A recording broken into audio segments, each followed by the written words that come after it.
was out there listening to the latest episode of the Real Kipper at Noon show. It's Nick Kypreos' podcast that he runs on Line Movement.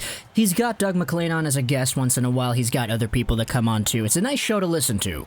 And in the most recent episode of the Real Kipper at Noon show, what we had was a segment on the Ottawa Senators. This episode was mostly Vancouver-oriented for the first, half, but after transitioning out of Vancouver talk, we did indeed have our little analysis on the Ottawa Sens and how...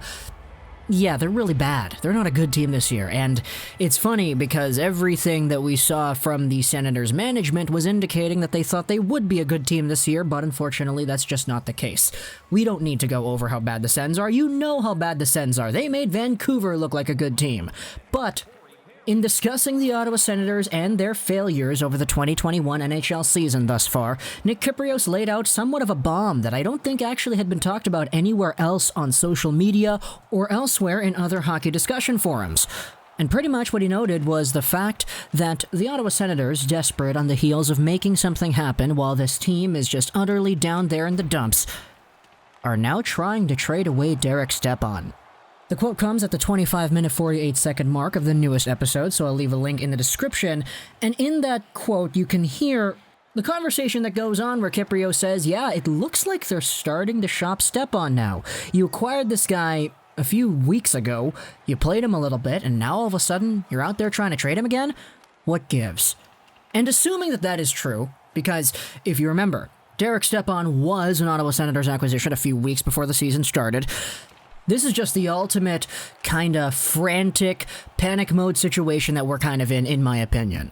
Because if you're out there as the Ottawa Senators GM, Pierre Dorian's going out there working the phones, trying to get Derek Stepan, of all people, off of your hockey team, what exactly does that say about the long-term, heck, not even the long-term, just the short-term planning that this team has? Because if you remember, back when the Ottawa Senators were not even acquiring Stepan yet, but they were rumored to acquiring Stepan, my first instinct was to make a video about how that idea was absolutely whack.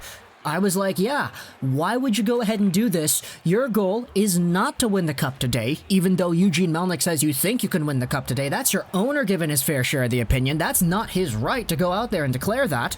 This is a team that is not in win-now mode. You guys got Eric Goodbranson as one of your top 4 D-men. Teams like that don't win the cup today.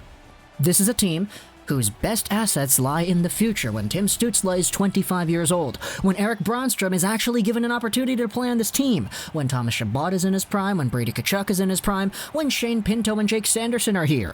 That's when this team is going to be good. Not now. And so I said in the video a few weeks ago that trading for Derek Stepan would be absolutely nuts, because you would be taking away playing time from the guy who was one of your top point producers and first-line centers last year in Colin White.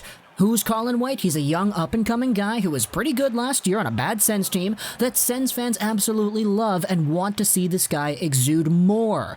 What you're getting with Stepan is that opportunity given to White completely shut down.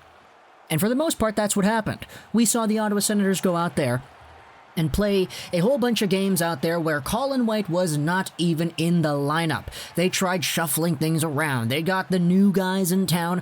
I like the acquisitions of Dadonov. I like the acquisition of Galchenyuk. I like these guys they got. They got Austin Watson too. That's not a terrible player. But some of the best pieces of this team in the long term were kind of taken out of the rotation, and Colin White was one of those. Derek Stepan was placed in there, and now, after 9 games played, Derek Stepan's only at 3 points. Dadonov's only at 3 points too. What's going on with that guy?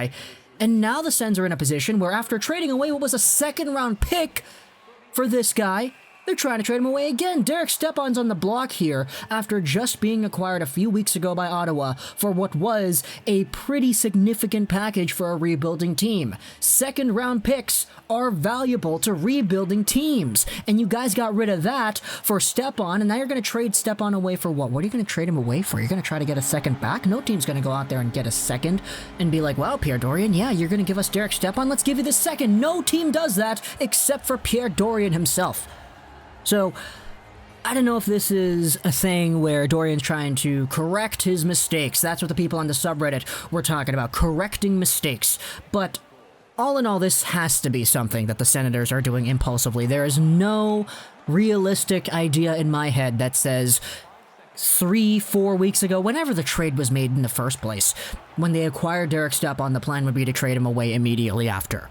There's no realistic possibility, I think, that exists that says that that is the case. And as a result, this is just kind of building on the fly, like quite literally on the fly. You acquire a guy, you work at him for 10 games, and you're like, yeah, no, he's not really for us. Let's trade him away, try to get something back. Let's get another guy to bring in for 10 games before deciding if we want to keep him long term, because Derek Stepan does have a pretty beefy contract. I mean, $6.5 million, man. Oh, boy. This could be the, oh, we're just trying to sell the guy now. Sell him for draft picks coming back.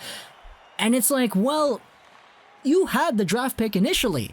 There's no team that's going to go out there and give up a second-round pick for Derek Stepan at that cap hit and in a position where he's not even playing all too well. I know he's on Ottawa, but come on. Even a cup-contending team that has to wait 2 weeks for him to come over and play for their squad, no one's going to look at this guy and say, okay, second-round pick, here you go, Ottawa. That's going to be really difficult to pull off if you're Pierre Dorian. And I'm just kind of interested in seeing what else is up the sleeve of the Ottawa Senators, because right now, if we take a look at the NHL standings, let's go ahead and Google that. NHL standings. The North Division, the Sens have played 10 games so far, so they have 46 games remaining. We're just about, if we do 10 divided by 56, we're about 17% through the year. Is this the time, 17% into the year, to finally declare yourselves as the losers of the North? Weeks after, Eugene Melnyk was out here saying, yeah, I think we can win the Cup today, man. We've got a good enough team to win the Stanley Cup now.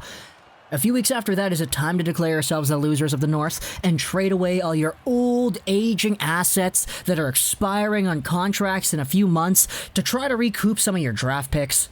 This is what I've been talking about with the Vancouver stuff, man. It's foresight. It's being able to lay out a plan for your team and being able to stick to it. If you were confident that the Sens would be so good in 2021 and you made that Derek Stepan trade, okay, cool, that's one thing. But to go out there and completely derail the development of other guys like Colin White, for example, scratching him in a few games, even though he's done nothing wrong aside from being on a team that has other players on it that you acquired via draft picks, then what's the plan here? What's the plan in Ottawa, man? Is it time to go out there and just say, okay, screw it, we're going to go and tank for first overall. Let's get another defender to add to our already stacked U25 defense core into the long term. How does Thomas Chabot, Eric Brandstrom, Lassie Thompson, Jacob Bernard-Docker, Jake Sanderson, Tyler Clevin, and, I don't know, Owen Power? How does that sound? Are we going to be good then? Oh, we have to wait a few years, but Eugene Melnyk said he thinks the team can win a cup in 4 years. So what gives here, man? The Ottawa Senators are a weird team, but I think I gotta take a breather. This whole foresight thing for the Sens is really kind of ticking me off because it's already been ticking me off for the Vancouver Canucks. So, see in a situation like this where Derek Stepan's apparently on the trade block, according to Nick Kypreos, yeah, it's really, really bad in my opinion. Just the planning and how you organize your hockey team. You can try to defend it and say, oh, but they're trying to experiment, see if Derek Stepan would fit with the Sens like he fit on other teams in the past. Yeah, but Derek Stepan's 30 years old and he's gonna take away time from Colin White. I can't stress enough how important youthful development is in Ottawa right now. And this kind of move went out there and contradicted that. And you gave up a second for him too. Like, come on, bro. I said it before, it didn't make sense. I'll say it now, it doesn't make sense. It doesn't make even more sense now that they want to trade him. Talk to me in the comments what you think about the Derek Stepan thing. I hope you enjoyed this video. This is 9. And bye.